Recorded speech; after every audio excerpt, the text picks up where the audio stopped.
Welcome to the Responsible Parent Podcast. I'm your host, Kaylee O'Paddock.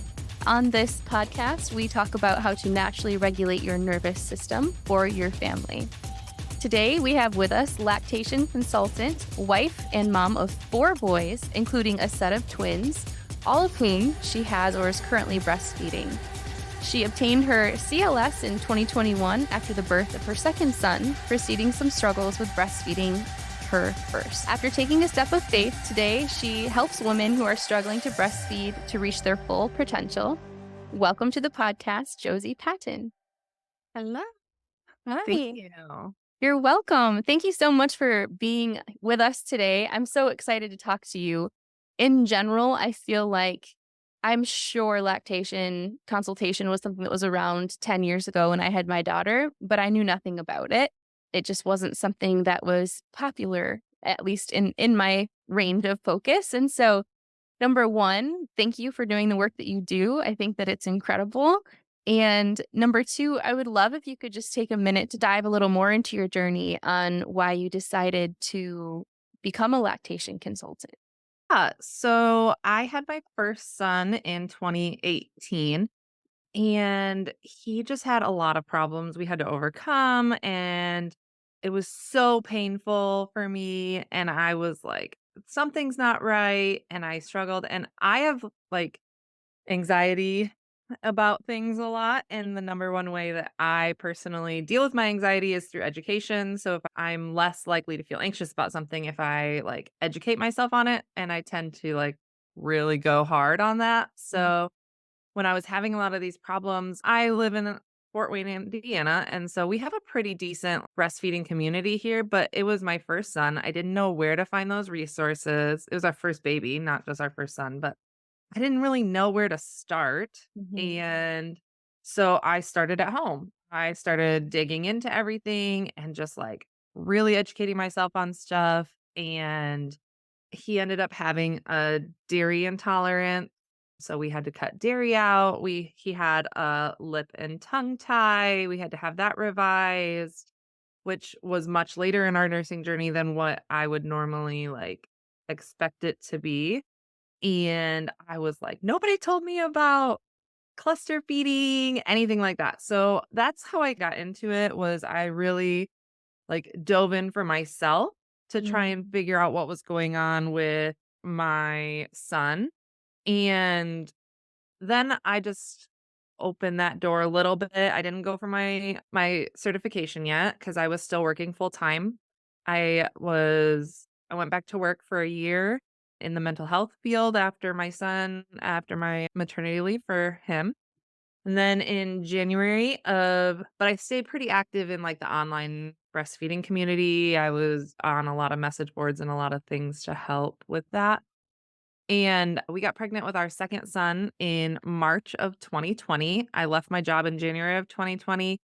We'd been trying to get pregnant, couldn't. Finally got pregnant. Of course, COVID hit as soon as I got pregnant. Mm. So here I was, brand new stay-at-home mom, stuck in a house with my 18-month-old, like, pregnant in just total chaos. So I really started throwing that idea around at that point just to give me something to, like, outside of motherhood, even Sure. though it was directly related.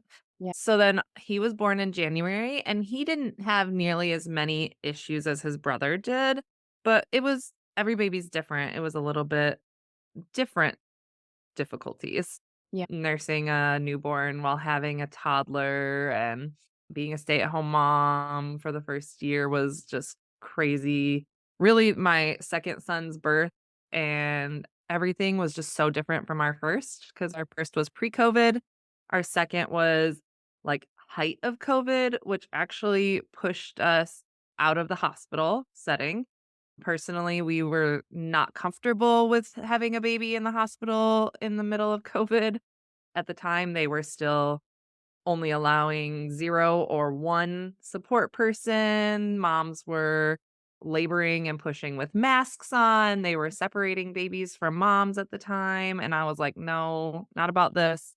We ended up at a birth center, and that, I think, was really my big push into this was oh, God just really opened that door full. It had been cracked, and he just, like, blew it off the hinges for me in the idea of going with this natural way of having babies. My first was I was electively induced. Mhm. I had an epidural. I was in labor for 24 hours. I pushed, forever to try and get him out, and we rushed it because my provider at the time only delivered on certain days at the hospital that I wanted to deliver at. Sure. With my Yeah. second, we went out of the hospital. We went to a birth center, a freestanding birth center with a midwife, not an OBGYN. They don't do elective inductions. So it was wait for your body. I was a full week late. I had an all natural, no medicated birth. And I was from first contraction to my second son being born, it was 2 hours. Wow. I nursed my first son for till I was about 36 weeks pregnant with my second, Mhm. and then I took a 4-week, 5-week break, and then my second was born, and I started nursing all over again, and that whole natural path and the natural way of doing things and what God created our bodies to do really was a big push for me to get my certification so that I could be a resource for our community that wants to take this path. Or you don't even have to have a natural birth and an unmedicated birth Mhm. to breastfeed, Right. but it is considered like a more holistic or like natural way of doing things. And so we tend to see that a lot with moms that have unmedicated births.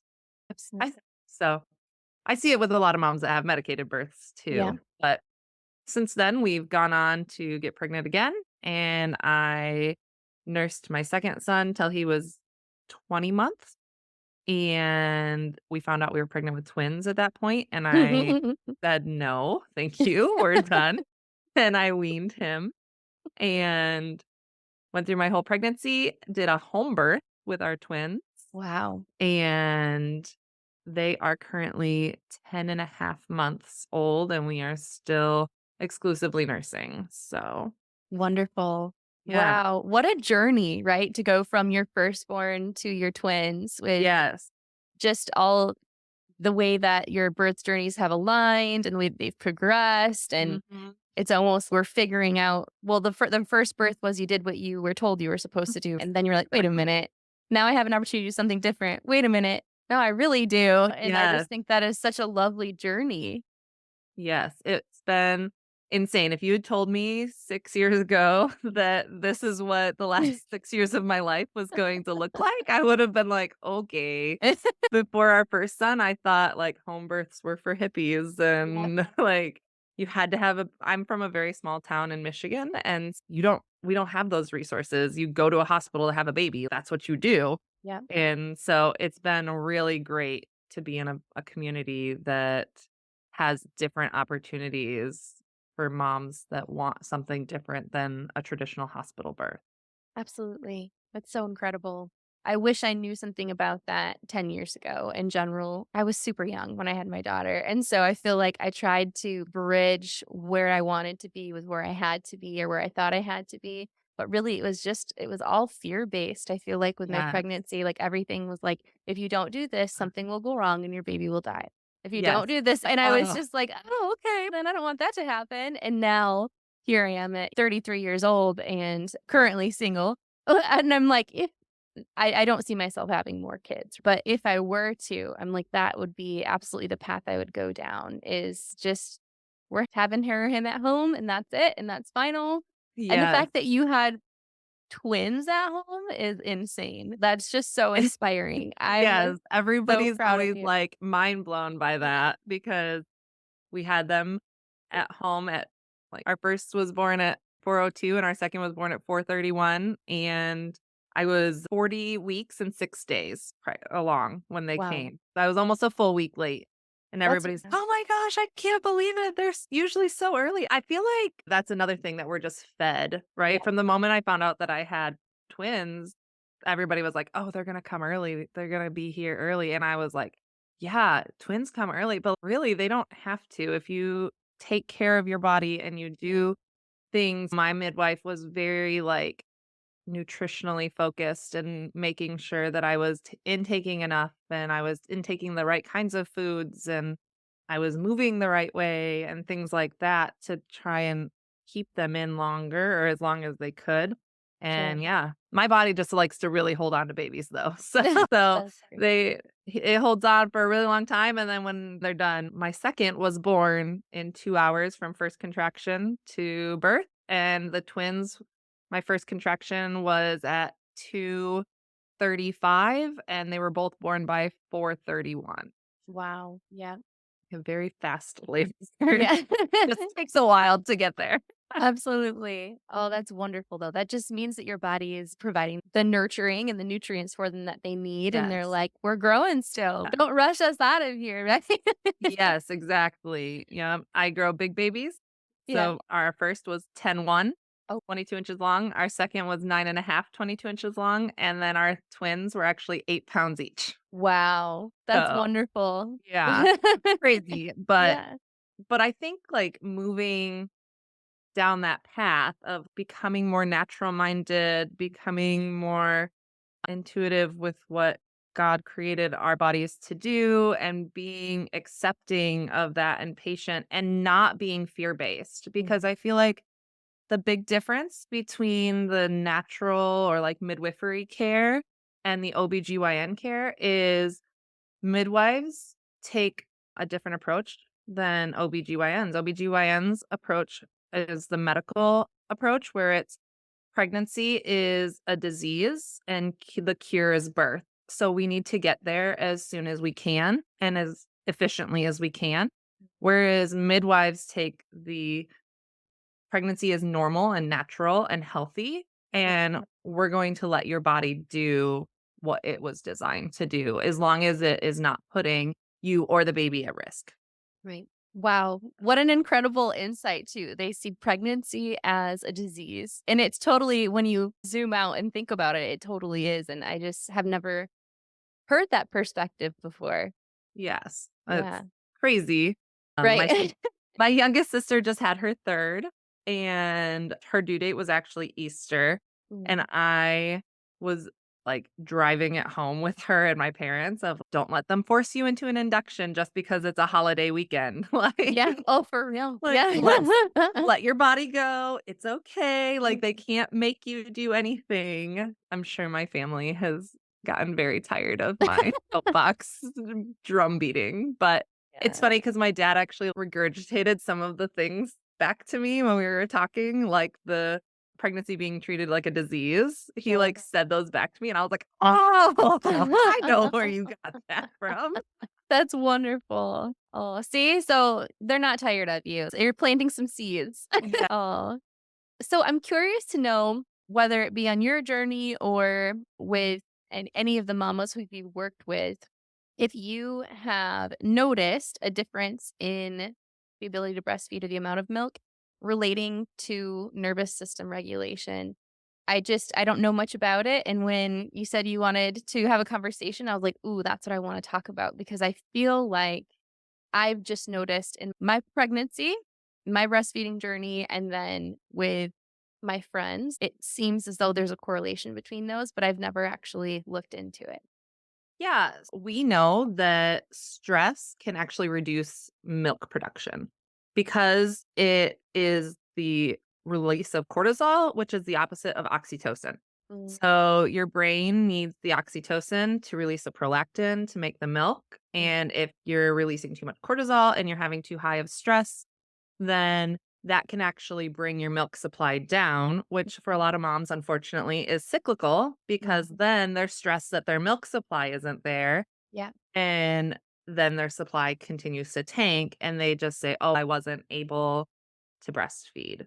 yeah. Um, and what we've found is a lot of moms, there's only about 1% of the population that physically can't produce milk or produce enough milk to feed their babies. The rest of the people either choose not to, which is an acceptable choice, Mhm. or they just don't have the education and support to help them be successful with their nursing journey.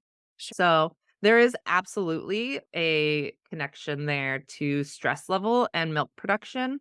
Oftentimes, especially my pumping moms who are, like, measuring every milliliter of milk that comes out, I'm often reminding them, like, cover your pump when you're pumping, put little baby socks on your, like, bottles, do something so you can't stare at your breasts and at the milk because the more you look at it, the more stress you get and the less of the hormones that you need are going to be released. Oh, that's it's so interesting.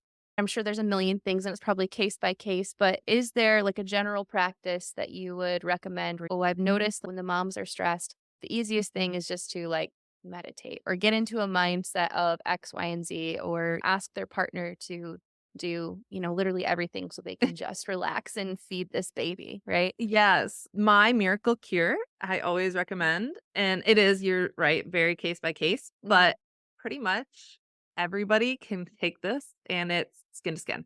Do skin to skin. Sit on your couch topless, lay down in your bed with your baby, Mhm. wear a bra and have them in their diaper. Safer, yeah. That is the best way that one, it's gonna regulate your nervous system, it's gonna calm your body, it's gonna bring Mhm. your oxytocin levels up, which is going to help, like I said, with that prolactin level. It's going to calm your baby down. It's Sure. going to increase your milk supply Mhm. and just calm your body. Mhm. Again, you touched on some good ones. Get support. Make your partner, ask your partner, "Hey, I really need to just focus on this right Mhm. now." I know that's not always feasible. Not everybody has a partner. If you don't have a partner, or if you have a partner who maybe works a lot and you're at home, even early postpartum, baby wear skin to skin. You don't Mhm. have to wear a shirt underneath while you're baby wearing. You Mhm. can because that is also going to encourage baby to nurse more. Sure. And the more we nurse, the more milk we make. So you have to take milk to make milk. Yeah. And so everything works on a supply and demand. And then skin to skin also, it's going to have that milk making benefit, but it also helps regulate babies and their temperature, their emotions, Mhm. their sleep, all of that, especially early in that 4th trimester, right after birth, those first 3 months, you're going to Mhm. want to do as much skin to skin as you can and spend as much time just nursing as you can. So yeah, it's everybody says, "Oh, pour some breast milk on it and it'll Mm. fix it." That's what skin to skin is too. Yes. And just do some skin to skin. See how Yeah. that helps. That's great. That's great advice, and that's easily actionable, right? Anybody listening to this podcast who's currently breastfeeding, like, they're like, "Okay, that's a strip them down. Let's do this." And actually, it's really interesting because moms our babies have a hard time regulating their, body temperature, Mhm. especially early on those first couple of months, which is why we always are really careful about how many layers we put on and what temperature the room is and things like that for SIDS, but also because they don't have control of that. Yeah. Moms are the only people that can regulate their baby's temperatures. You can cuddle with somebody as an adult and it will raise your temperature Mhm. because you're absorbing other people's body heat. Mhm. Moms actually have the ability to lower their baby's temperature when they are very small because our bodies can feel like, okay, this baby is too warm. So our bodies, and only moms, it's really interesting. Dads are welcome to do skin to skin also. It will help calm baby down. It will help regulate baby's nervous system, but it won't help regulate their temperature. Oh, that's so wild. Yeah, it's Isn't it crazy. incredible? Like, we're made to be mothers, right? We're made to be caretakers. We're made to regulate our babies, all of their systems, right? Yes. And our society up until this point, I feel like 2020 is a huge turning point for a lot of people, but our society has really hammered into our head like you said, kind of pregnancy is a disease, it's an inconvenience. Okay, we got this baby now. Okay, how fast can I go back to work? How fast? What Yes. type of daycare can I put my kid in so that I can go back to doing the slave work that has nothing to do with actually Yes. raising healthy humans, right? Yes, it's really interesting. There are 2 different types of mammals, and there are carrying mammals like gorillas and other primates, Mhm. and then there are laying animals where like deer and other mammals that lay their young down, wander off, get food, and then come back, and they're laid down.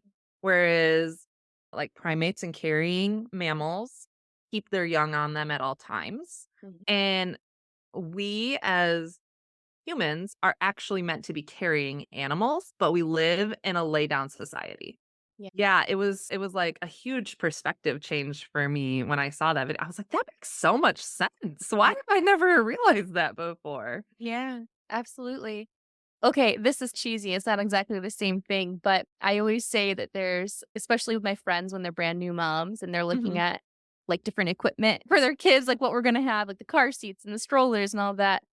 I always joke around and say there's 2 types of moms. There's the stroller moms and there's the strap-on moms. I said, and I always strap my kid on because I'd rather have her on me and, like, next to me and feel her, and also it's so much easier to be mobile when Yeah. we're going for a hike or something and we're going under branches and we're going around. I don't wanna try to maneuver a stroller, and yeah, I found that quite interesting. I always said that I carried my daughter, and I say it makes me stronger because I do believe it does. She gets bigger and I get stronger and it Absolutely. both are needed, right? Yep. Because a lot of moms, like you said, in the lay down culture, oh, this is like branching my mind off into a whole bunch of different areas. But so that's a huge part, I feel like, of mom weight. It's not, you don't gain weight from having a baby necessarily. You can lose that. It's more of the extra things Yeah. that come along with being a parent. And Yeah. And the breastfeeding, just the cravings are right. so terrible. Yeah. I always tell my friends, like, "Man, my breastfeeding cravings are, like, worse than my pregnancy cravings." Yeah.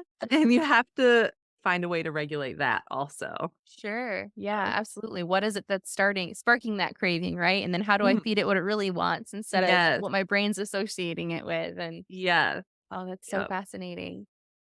Okay, I have a friend who's currently breastfeeding. Would you mind if we did like a tiny little case study real quick? Sure. Okay. We'll give it a try. We'll give it a try. She opened up to me about her breastfeeding journey, and it just was something that I actually had never heard of before.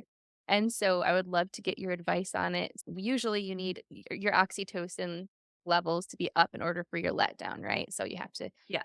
yeah, encapsulate this feeling of love, and then your milk comes more easily. She's a first time mom, and she had mentioned that when she's breastfeeding, it's almost like she checks out Mhm. and she Yeah. goes into this state of, I wanna say depression.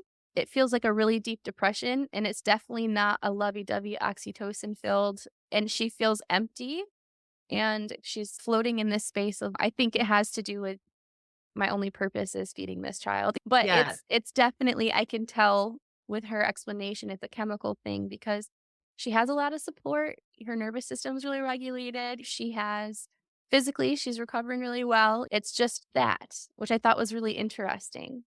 Yeah. So there is a condition. It's called Demer, D-MER. Mm, And it's a rare condition that's found in breastfeeding women who have negative emotions during their letdowns and during breastfeeding. It's a real condition. It's not unheard of. sure. Unfortunately, there's not a fix for it, though. Yeah. It's something that she should be communicating with her provider Mhm. because they can help her, like, if she needs medications, if she's having any other postpartum depression or anxiety symptoms. Mm. But it's a chemical reaction and a hormone flash during her letdown that's Sure. releasing these negative emotions. Hormone flash. That's so interesting. Yeah, it's dysphoric milk ejection reflex is what that stands for. Yeah. So that having that would put her a little bit outside of my scope of practice, Sure. but knowing that it's a real thing and, Mhm. like, that other people have it can also just be helpful. A lot of times, we recommend moms try to do things to distract themselves Mm. like we would if we s a lot of some moms have nursing aversion where they know they need to do this, but they don't want to. There's no desire to, or they have a physical, visceral, almost like a food aversion when you're pregnant and you're like, "Bleh." That Mhm. smells or sounds terrible. You don't have to have Demer to have an aversion, but some women just have that aversion also. So a lot of times we recommend trying to distract yourself, doing something that you do enjoy while you're nursing. If you can, watch a show that you like, read a book. But unfortunately, there's just really not like a fix all. That we know of yet. Yeah. This is so interesting. So my mind goes to also the podcast episode I released last week was Family Energetics with Kelly Mason. And we had Mm. talked about something that I feel has been really God's just been hammering it into my mind the past 6 months at least, but definitely longer than that. But it's that we're not just physical beings. We're also our brains are electrical and our hearts are magnetic. And we have so many different layers to Mhm. our human being selves. And usually, well, all the time, with everything, if there is some sort of energetic, I don't know, shift, or if there's something wrong with you or something good with you, right? Energetically, it's reflected physically and vice versa, which Mhm. is really intriguing. And we're complicated beings. So, of course, it is. But it makes me wonder too if there is some sort of aversion to breastfeeding if it could be helped in some way, like if you could get down to the root cause of, oh, it was like this because actually your grandma did X, Y, and Z or whatever. Yeah. There's got to be some sort of connection. And I think that's really interesting. Yeah. For your friend, I would just recommend if it's really severe, if she's mild, then like I said, distracting, changing some of her lifestyle. If she's having a lot of stress, dehydrated, drinking a lot of caffeine, those can all make things worse. Sure. Keeping her sleep, like as much sleep as she can, will help alleviate some of that too. Yeah. But if she's having severe, then she should be speaking with her provider because they can offer like medications or herbal supplements that can Hmm. help. Like I said, it won't take it away, but it'll Yeah. take the edge off a little bit. Wonderful. Thank you so much. Yeah. And so at this point, I would like to ask you my podcast name is the Responsible Parent Podcast. And one of the reasons it's called that is because number one, I was very responsible as a young child and kind of had to be the parent in many ways. But also, it's a little tongue in cheek because as an adult, a lot of the decisions that I've made in my parenting journey have been directly against what society has told me is responsible. Right. And so I feel like this entire conversation really fits into that mold, whether it's dovetailing off of something we talked about or something that has nothing to do with being a parent at all. Do you have a story of something you've done that was maybe seen as completely irresponsible, but that you knew was like the most responsible thing you could? Oh, 100% Yeah. having my babies at home. Yeah, for sure. That is the most taboo thing that to have a home birth in and of itself, most people are like, "What? You Right. didn't have twins at home?" The amount of people that were like, "Is that even safe? Are you sure you should do that? I don't know about this. I'm really nervous for you."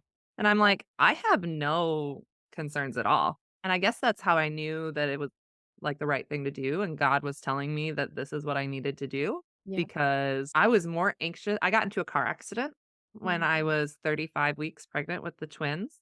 Ooh. I was rear-ended and totaled my van out, and we ended up going into the hospital to be evaluated for the labor and delivery triage just to make sure everybody was okay after that. And we were there for 4 or 5 hours, like, being monitored, and about 2 hours in, the nurse came in and says, "Are you feeling all contractions?" And I'm like, "No, what contractions?" And she's like, "Yeah, look at this monitor." And you could see where I was having contractions, but I had been having Braxton Hicks contractions for weeks. And I was like, "No, not really." And eventually I did start to feel them a little bit, but they weren't progressing. Nothing was happening. And I looked at my husband and I said, "I do not want to have babies here. Right. There is no part of this setting that is making me feel safe Yeah. and secure. I want to go home." Yeah. And about 4.5 hours in, I finally told the nurses, like, "Nothing is progressing. I'm not having these babies tonight. Call my provider and get me released." Wow. And so the laborist, the on-call laborist, which is what they call the on-call OBGYNs that go around and make sure that anybody in triage is okay. came in and asked me about my birth plan and all of these things. And I told him, yes, we are. He said, where are you delivering? I said, my living room, I believe. And he said, I'm sorry, what? And I said, yeah, we're having a home birth. He says, "Wait, Wow. twins? What?" I said, I know. It's Oh, crazy, wow. but it's what we're doing. I'm not having babies here. Not tonight, not ever. Yeah. I'm ready to go home now. And it wasn't until after he found out that they were my 3rd and 4th, and I had big babies and all of these excuses of, like, why it was suddenly acceptable that he was like, "Oh, I think you'll be okay doing that." Oh, I'm sure. like, "I think so too, obviously." But yeah, no, for sure, that's my number one thing of the responsible thing that I knew was responsible, but everybody else was like, no." Wow, and what a big one. And Yes. what a way the enemy was working against you, getting you in the hospital during that Yeah. time. That's so interesting. Yeah, and Oh, then I was actually about 39, maybe I think 39 weeks, and one of the babies, like, slowed down, not totally stopped moving, just had a slower day, and they were gonna, like, recommend that I go in again. I said, "I'm not going back in at 39 weeks because I have no desire to be bullied into having babies at the hospital." His kick count came back fine, and I said, "No, thank you." wow.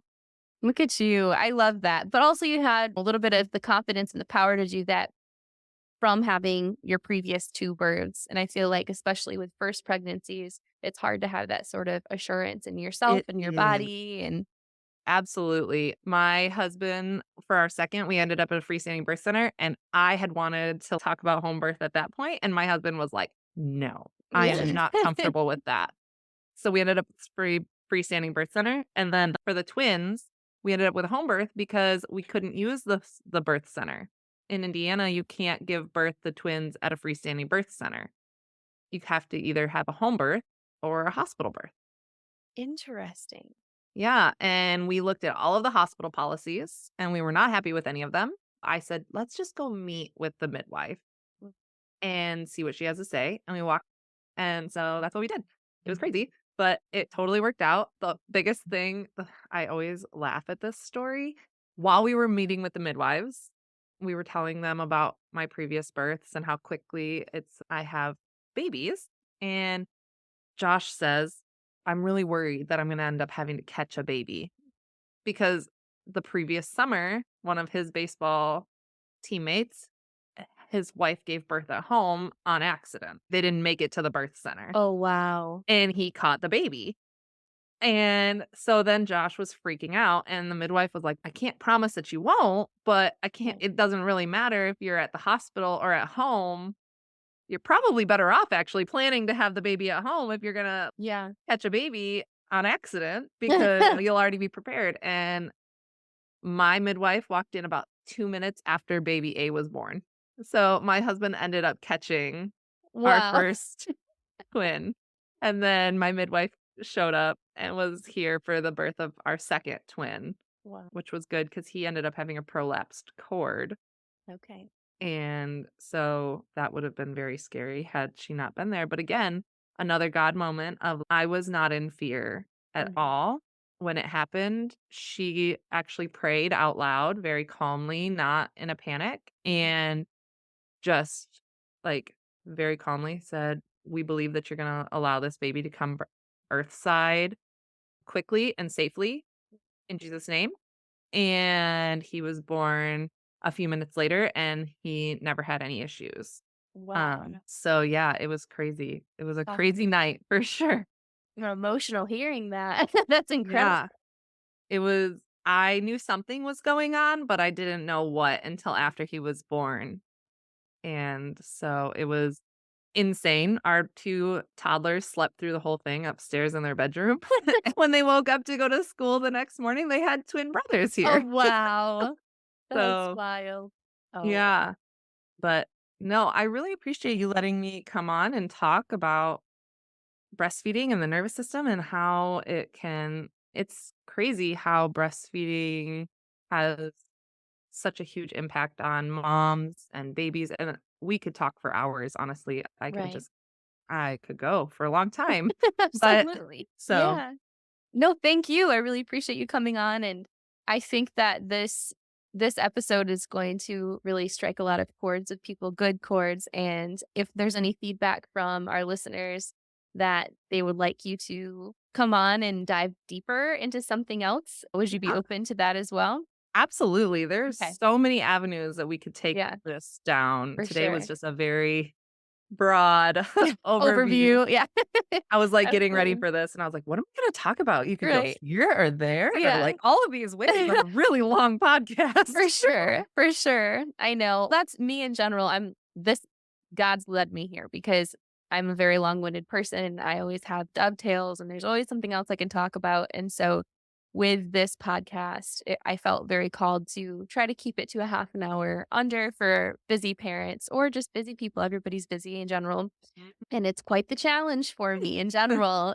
But I'm taking it on because that's where growth lies, is when you're uncomfortable. So Absolutely. we are. No, I really appreciate you. And I will put all of the links to how people can reach you and work with you in the show notes. I also want to mention that I went to your Facebook page, and there is, if you guys go to her page, which I'll put a link to it, her profile picture is just a picture of her as Rosie the Riveter with this incredible old airplane in the background and her just breastfeeding her twins. And I'm like, that is the most badass breastfeeding picture I have ever seen. This woman is incredible. So I just want to put that out there. It Yeah. was such a cool first impression. Every year we have a photographer in town who's also a doula, and she does a breastfeeding photo shoot every summer, and she does a different theme. We get a big Mhm. group together, and then you can like the big group picture is free, and then you can donate to her nonprofit. She works with bereaved parents whose babies were lost during birth Wow. or due to miscarriage. Mm. And so she does this as a fundraiser every year for her non-for-profit. And so you pay for like individual pictures, but the group photos are free. And last year was Rosie the Riveter. That's so And there were probably, I'll have to look, but I think there were 40 of us.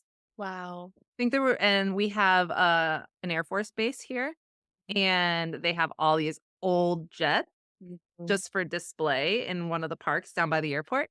And so she was able to use that park as the background, and there were probably like 30 or 40 of us dressed as like Rosie the Riveter with all of our little kids dressed as like this like World War II look.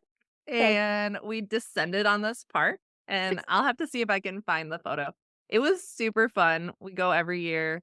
I'm hoping the twins will be just over, they'll be about 13 months when the one this year comes, and so I'm hoping they're still nursing at that point, because this is gonna be her last year doing it. It's her 10th year, and she's going all out for a big gala, like, glitz and glam, and I'm like, "Oh, I'm so excited." right. It'd be so cool. Yeah. But yes, I felt very badass doing that. That's awesome. Good. Good. You looked like it. If there's nothing really more badass than a mom who's breastfeeding twins in the first place, right? But let alone with the Yeah. whole scene, it was just cool. So, Glad yes, it made a good first impression. it did. And in general, I did see that you had other pictures with, it may have been the same woman who had taken a little bit down below. It was like a whole photo shoot session. And they were just the complete opposite of just very like maternal and fluid and just lovely. And I was like, oh, that's so beautiful too. So Yeah. yes, I see that. What's the name of the website that you just got onto this January where people can kind of book sessions with you? So Bornber is how you Remember. say it, Okay. and it's for, like, local people who are looking to find, and it's like they match you up, or like it's a resource website. Okay. But if people are interested in doing sessions with me, Mhm. or I offer virtual, they're a little harder. I can't quite always get as in depth with those, which is why they're like less. But the best way to get a hold of me is either through my Facebook page Yeah. or my direct phone number. Wonderful. Perfect. So Then I'll put those both in the show notes. And honestly, I took a look at your pricing and I was like, that's incredibly affordable. I wish that I had something like this 10 years ago. yes, Um, and that's I don't do it to get rich. I definitely keep my prices much lower than a majority of people because I want to be that community resource that's affordable for everybody. So yeah. And I already feel guilty just charging what I do most right. of the time. I see your heart for service, Josie, and I really appreciate your time. And I am so grateful that we're connected. Yes, thank you for having me. Yes, thank you.